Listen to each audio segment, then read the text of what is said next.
ಎಲ್ಲರಿಗೂ ನಮಸ್ಕಾರ. ಡಿಚ್ಚಿ ಕಿಚನ್ ಚಾನಲ್ಗೆ ಎಲ್ಲರಿಗೂ ಸ್ವಾಗತ. ಇವತ್ತು ಬೆಳಗಿನ ಬ್ರೇಕ್ಫಾಸ್ಟ್ಗೆ ಒಂದು ಸಖತ್ತಾಗಿರೋ ರವೆ ಇಡ್ಲಿ ಹೇಗೆ ಮಾಡೋದು ಅಂತ ತೋರಿಸ್ಕೊಡ್ತಾ ಇದ್ದೀನಿ.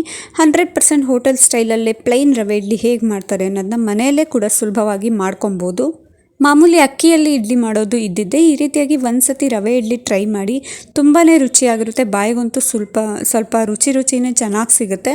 ಇದು ಕಾಂಬಿನೇಷನ್ ಆಗಿ ಚಟ್ನಿ ಅಥವಾ ಸಾಂಬಾರು ಕೂಡ ಮಾಡ್ಕೊಂಡು ತಿನ್ಬೋದು. ಅದ್ರ ಜೊತೆ ಒಂದು ಉದ್ದಿನವಡೆ ಕೂಡ ನೀವು ಮಾಡ್ಕೊಂಡು ತಿನ್ಬೋದು. ಅಷ್ಟು ಚೆನ್ನಾಗಿರುತ್ತೆ ಇಡ್ಲಿ ಸಾಂಬಾರು ಕಾಂಬಿನೇಷನು. ಈ ವಿಡಿಯೋನ ಪೂರ್ತಿಯಾಗಿ ನೋಡಿ ನಾನು ಸ್ಟೆಪ್ ಬೈ ಸ್ಟೆಪ್ ಹೇಗೆ ಮಾಡೋದು ರವೆ ಇಡ್ಲಿನ ಅಂತ ತೋರಿಸ್ಕೊಟ್ಟಿದ್ದೀನಿ. ನೀವು ಮನೇಲಿ ಒಂದ್ಸತಿಯಾಗಿ ಈ ರೀತಿಯಾಗಿ ಟ್ರೈ ಮಾಡಿ. ಅಕಸ್ಮಾತ್ ನೀವು ಮನೆಯಲ್ಲಿ ರವೆ ಇಡ್ಲಿ ಮಾಡೋದಾದರೆ ಹೇಗೆ ಮಾಡ್ತೀರಾ ಅಂತ ನನಗೆ ಕಮೆಂಟ್ ಮಾಡಿ.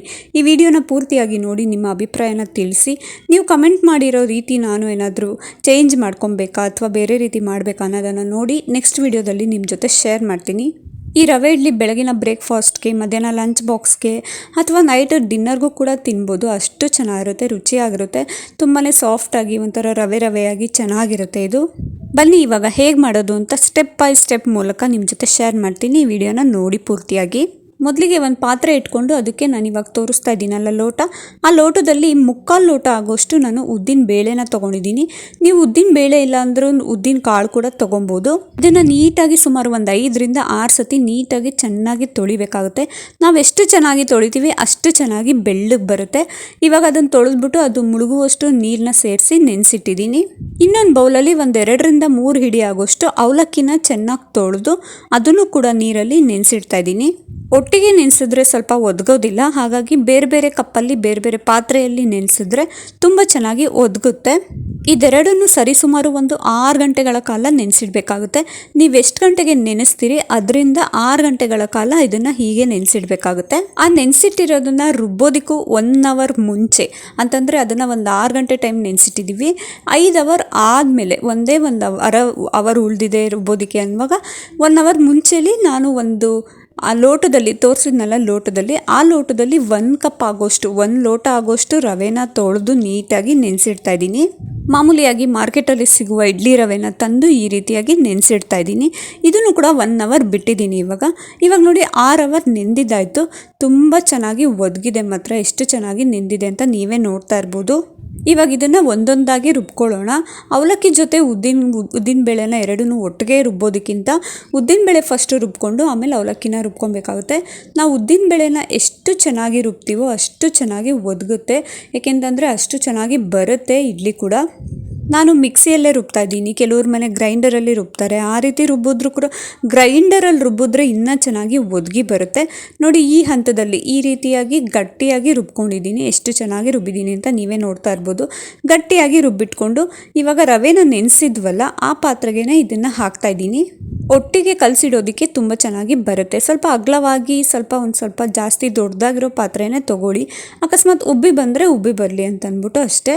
ಇವಾಗ ಅದೇ ಮಿಕ್ಸಿ ಜಾರಿಗೆ ನಾವು ಅವಲಕ್ಕಿನ ನೆನೆಸಿದ್ವಲ್ಲ ಅದನ್ನು ಕೂಡ ಈ ಕನ್ಸಿಸ್ಟೆನ್ಸಿಯಲ್ಲಿ, ಅಂತಂದರೆ ತುಂಬ ಗಟ್ಟಿಯಾಗೂ ರುಬ್ಬಾರ್ದು, ತುಂಬ ತೆಳುವಾಗೂ ರುಬ್ಬಾರ್ದು, ಈ ಕನ್ಸಿಸ್ಟೆನ್ಸಿಯಲ್ಲಿ ನೀಟಾಗಿ ರುಬ್ಬಿಟ್ಕೊಂಡ್ಬಿಡ್ತೀನಿ. ಇವಾಗ ಅದನ್ನು ಕೂಡ ನಾನು ಉದ್ದಿನಬೇಳೆ ಮತ್ತು ರವೆ ಹಾಕಿದ್ನಲ್ಲ ಅದೇ ಪಾತ್ರೆಗೆ ಹಾಕ್ಕೊಳ್ತಾ ಇದ್ದೀನಿ. ನಾವು ಒಟ್ಟಿಗೆ ರುಬ್ಬೋಕ್ಕಂತ ಈ ರೀತಿಯಾಗಿ ಬೇರೆ ಬೇರೆಯಾಗಿ ರುಬ್ಬಿದ್ರೆ ತುಂಬ ಚೆನ್ನಾಗಿ ಒದಗಿ ಬರುತ್ತೆ, ಅದಕ್ಕೋಸ್ಕರ ಅಷ್ಟೇ. ಇವಾಗ ಇದಕ್ಕೆ ರುಚಿಗೆ ತಕ್ಕಷ್ಟು ಉಪ್ಪನ್ನು ಸೇರಿಸಿ ನೀಟಾಗಿ ಕಲಸಿಟ್ಬಿಡ್ಬೇಕು. ನಾನಿವಾಗ ಉಪ್ಪನ್ನು ಸೇರಿಸಿ ನೀಟಾಗಿ ಇದನ್ನು ಮಿಕ್ಸ್ ಮಾಡ್ಕೊಳ್ತಾ ಇದ್ದೀನಿ. ನಾವೆಷ್ಟು ಚೆನ್ನಾಗಿ ಕಲಸಿಟ್ಕೊಳ್ತೀವೋ ಅಷ್ಟು ಚೆನ್ನಾಗಿ ಬರುತ್ತೆ. ಎಲ್ಲದೂ ಕೂಡ ಮಿಕ್ಸ್ ಆಗಬೇಕು. ರವೆ, ಉದ್ದಿನಬೇಳೆ ಮತ್ತು ಅವಲಕ್ಕಿ ನಾವು ರುಬ್ಬಿರೋದ್ರಿಂದ ನೀಟಾಗಿ ಎಲ್ಲದೂ ಮಿಕ್ಸ್ ಆಗಬೇಕು.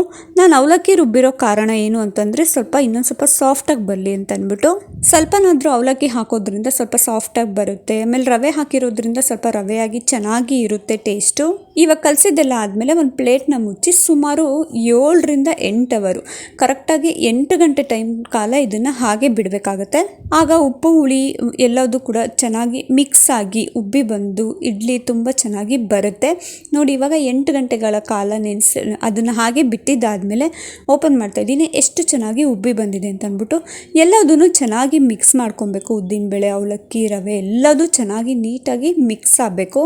ಇಡ್ಲಿ ಮಾಡುವ ಕನ್ಸಿಸ್ಟೆನ್ಸಿಗೆ ಅದು ಬರಬೇಕು. ಅಲ್ಲಿ ತನಕ ಒಂದು 2ರಿಂದ 3 ನಿಮಿಷ ಚೆನ್ನಾಗಿ ಮಿಕ್ಸ್ ಮಾಡಿ ಇದನ್ನ ನೋಡಿ. ಇವಾಗ ಎಷ್ಟು ಚೆನ್ನಾಗಿ ಮಿಕ್ಸ್ ಆಗಿದೆ ಅಂತ ಅಂದ್ಬಿಟ್ಟು ಎಲ್ಲೂ ಕೂಡ ಗಂಟು ಕೂಡ ಆಗಿಲ್ಲ. ನಾನಿಲ್ಲಿ ಪ್ಲೈನ್ ರವೆ ಇಡ್ಲಿ ಮಾಡ್ತಾಯಿದ್ದೀನಿ. ನೀವು ಬೇಕಾದರೆ ಇದಕ್ಕೆ ಕ್ಯಾರೆಟ್ ತುರಿ, ಆಮೇಲೆ ಈರುಳ್ಳಿ, ಹೆಚ್ಚಿಟ್ಕೊಂಡಿರೋ ಈರುಳ್ಳಿ, ಕೊತ್ತಂಬರಿ ಸೊಪ್ಪು ಎಲ್ಲದನ್ನು ಹಾಕ್ಕೊಂಡು ಮಸಾಲೆ ರವೆ ಇಡ್ಲಿ ಕೂಡ ಮಾಡ್ಕೊಬೋದು. ಇವಾಗ ಇಡ್ಲಿ ಹೇಗೆ ಮಾಡೋದು ಅಂತ ತೋರಿಸ್ಕೊಡ್ತೀನಿ ನೋಡಿ. ಇವಾಗ ಕಲಸಿಟ್ಕೊಂಡಿರೋ ಹಿಟ್ಟನ್ನು ಆ ಕಡೆ ಇಟ್ಕೊಂಡು ನಾನಿಲ್ಲಿ 2 ಪ್ಲೇಟಲ್ಲಿ ನಮ್ಮನೆ ಪಾತ್ರೆ ಇರೋದು 2 ಪ್ಲೇಟಿನ ಇಡ್ಲಿ. ನಿಮ್ಮ ಮನೇಲಿ ಎಷ್ಟಿದೆಯೋ ಅಷ್ಟು ಯೂಸ್ ಮಾಡಿ. ಇವಾಗ ಎಣ್ಣೆನ ಹಾಕಿ ಸ್ವಲ್ಪ ಗ್ರೀಸ್ ಮಾಡ್ಕೊಳ್ಳೋಣ. ಆವಾಗ ಇಡ್ಲಿ ಅದಕ್ಕೆ ಅಂಟೋದಿಲ್ಲ ಅಂತ ಅಂದ್ಬಿಟ್ಟು ಅಷ್ಟೇ. ಚೆನ್ನಾಗಿ ಒಂದು ಸ್ಪೂನ್ ಆಗೋಷ್ಟು ಎಣ್ಣೆನ ಸೇರಿಸ್ಬಿಟ್ಟು ನೀಟಾಗಿ ಇದನ್ನು ಗ್ರೀಸ್ ಮಾಡ್ಕೊಳ್ತೀನಿ. ನಾನು ಕೈಯಲ್ಲೇ ಗ್ರೀಸ್ ಮಾಡ್ತೀನಿ. ನೀವು ಬೇಕಂದರೆ ಅದಕ್ಕೆ ಆದಂಥ ಒಂದು ಸ್ಪ್ಯಾಚುಲ ಇದ್ದರೆ ಅದನ್ನು ಕೂಡ ಯೂಸ್ ಮಾಡ್ಬೋದು. ನೀವು ಎಣ್ಣೆ ಬದಲಿಗೆ ಬೇಕಾದರೆ ಸ್ವಲ್ಪ ತುಪ್ಪ ಕೂಡ ಹಾಕೊಬೋದು, ಏನು ಪ್ರಾಬ್ಲಮ್ ಆಗಲ್ಲ. ತುಪ್ಪ ಹಾಕಿದ್ರೆ ಇನ್ನೂ ಚೆನ್ನಾಗಿ ಬರುತ್ತೆ. ಇವಾಗ ಇಡ್ಲಿ ಹಿಟ್ಟನ್ನು ಹಾಕ್ತಾಯಿದ್ದೀನಿ. ಸ್ವಲ್ಪ ಅಂದರೆ ಮುಕ್ಕಾಲು ಆಗುವಷ್ಟು ಹಾಕಬೇಕಾಗುತ್ತೆ. ಸ್ವಲ್ಪ ಉಬ್ಬಿ ಬಂದರೆ ಚೆನ್ನಾಗಿ ಬರುತ್ತೆ. ಇಲ್ಲಿ ಇಡ್ಲಿ ಪ್ಲೇಟ್ಗೆ ಇಡ್ಲಿ ಹಾಕೋವಾಗ ನಾನು ಆ ಕಡೆ ಪಾತ್ರೆ ಇಟ್ಬಿಟ್ಟು ಸ್ಟೌವಲ್ಲಿ ನೀರನ್ನ ಕಾಯಕ್ಕಿಟ್ಟಿದ್ದೆ. ಏಕೆಂದರೆ ಇಡ್ಲಿನ ಇಡುವಾಗ ನೀರು ಚೆನ್ನಾಗಿ ಕಾದಿರಬೇಕು. ಆವಾಗ ಇನ್ನೂ ಚೆನ್ನಾಗಿ ಬೆಂದು ಸಾಫ್ಟಾಗಿ ಪರ್ಫೆಕ್ಟಾಗಿ ಬರುತ್ತೆ. ಇವಾಗ ಈ ಕಡೆ ಪಾತ್ರೆಯಲ್ಲಿ ನೀರು ಕೂಡ ಕಾಯಕ್ಕಿಟ್ಟಿದೆ. ಅದು ಚೆನ್ನಾಗಿ ಕುದಿ ಬಂದಿದ್ದಾದಮೇಲೆ ನಾನು ಇಡ್ಲಿ ಪ್ಲೇಟಿಗೆ ಇಡ್ಲಿ ಹಿಟ್ಟನ್ನು ಹಾಕಿದ್ನಲ್ಲ, ಆ ಪ್ಲೇಟ್ನ ಇವಾಗ ಇಡ್ತಾಯಿದ್ದೀನಿ. ಇವಾಗ ಮುಚ್ಚಿ ಸುಮಾರು 18 ನಿಮಿಷ, ಕರೆಕ್ಟಾಗಿ 18 ನಿಮಿಷಗಳ ಕಾಲ ಇದನ್ನು ಚೆನ್ನಾಗಿ ಬೇಯಿಸ್ಕೊಬೇಕು. ಕೆಲವ್ರಿಗೆ ಇಡ್ಲಿ ಮಾಡುವಾಗ ಸ್ವಲ್ಪ ಕಲ್ಲು ಅಂತ ಅನಿಸುತ್ತೆ, ಇಲ್ಲ ಸಾಫ್ಟಾಗಿ ಬಂದುಬಿಡುತ್ತೆ, ಇಲ್ಲಾಂದರೆ ತರಿ ಬಂದುಬಿಡುತ್ತೆ.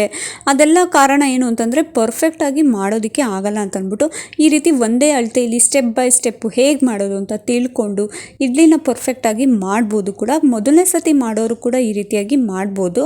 ಇವಾಗ 18 ನಿಮಿಷ ಆದಮೇಲೆ ನಾನು ಪ್ಲೇಟ್ನ ತೆಗಿತಾ ಇದ್ದೀನಿ. ನೋಡಿ ಎಷ್ಟು ಚೆನ್ನಾಗಿ ಬೆಂದಿದೆ ಅಂತ ಅಂದ್ಬಿಟ್ಟು ನಿಧಾನವಾಗಿ ತೆಗೆದ್ಬಿಟ್ಟು ಅದಾದಮೇಲೆ ಓಪನ್ ಮಾಡಿದ್ರೆ ಆ ಇಡ್ಲಿ ಪ್ಲೇಟ್ಗೂ ಕೂಡ ತುಂಬ ಅಂಟಿರಲ್ಲ. ನೋಡಿ ಎಷ್ಟು ಚೆನ್ನಾಗಿ ಬಂದಿದೆ ಅಂತ ಅಂದ್ಬಿಟ್ಟು ನೀವೇ ನೋಡ್ತಾ ಇರ್ಬೋದು.